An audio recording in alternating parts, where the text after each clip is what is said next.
আমরা আজ উপস্থিত হয়েছি আরও একটি হেলথ টিপস নিয়ে আলোচনা করতে আপনাদের মাঝে। আজকের আলোচ্য বিষয় হচ্ছে তরমুজ, সকলের প্রিয় ফল এই তরমুজ। এই তরমুজ শুধু ফল নয়, এর অনেক ঔষধি গুণও কিন্তু রয়েছে। সে বিষয়ে আলোচনা শুরু করা যাক। গ্রীষ্মকালীন ফলের মধ্যে অন্যতম ফল হলো তরমুজ। তীব্র গরমে তৃষ্ণা মেটাতে তরমুজের চাহিদা খুব। সবুজ খোলায় ঢাকা লাল রসালো ফল যেমন খেতে সুস্বাদু, তেমন এর উপকারিতা অনেক।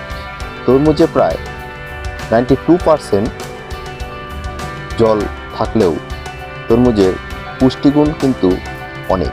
তরমুজে রয়েছে potassium, magnesium, vitamin A, vitamin C ছাড়াও অন্যান্য খনিজ উপাদান ভরপুর এই ফল। এর উপকারিতাও অনেক। তরমুজের গুণ হার্টের রোগ থেকে মুক্তি দিতে তরমুজ অপরিহার্য। কার্ডিওভ্যাস্কুলার রোগ প্রতিরোধে, কোলেস্টেরলের মাত্রা নিয়ন্ত্রণে, রোগের ঝুঁকি কমাতে তরমুজের জুড়ি মেলা ভার।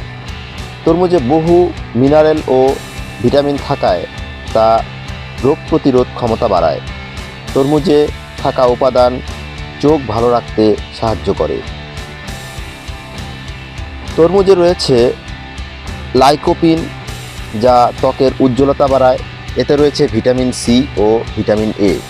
ছাড়াও রয়েছে সোডিয়াম, পটাশিয়াম, ম্যাগনেসিয়াম, কিডনি ও লিভার সুস্থ রাখতে যা কার্যকরী ভূমিকা পালন করে। এছাড়া তরমুজ মনকে শান্ত রাখে, গরমে দেয় ঠান্ডার প্রভাব। রক্তশূন্যতার ক্ষেত্রে তরমুজ যেমন উপকারী, তেমনই রক্তচাপ নিয়ন্ত্রণে রাখতেও খুব উপকারী। তরমুজের খোসায় থাকে স্টিলাইন, যা রক্তনালীর প্রসাবে সহায়ক। গবেষণায় বলেছে এটি পেশিতে অক্সিজেন সরবরাহ করতে সাহায্য করে। তরমুজের খোসায় থাকে রসালো ভাব, থাকে জলের পরিমাণ, যা শরীরকে ডিহাইড্রেট হতে দেয় না।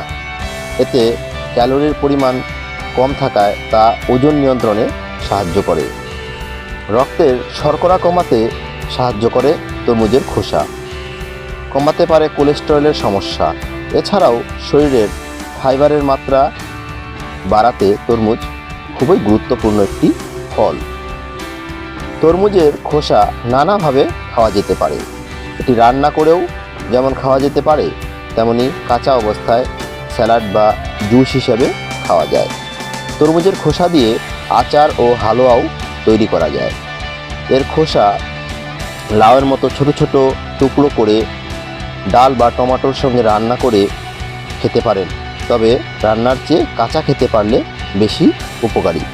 তাহলে বন্ধুরা, আর ভিডিওটি লম্বা করছি না।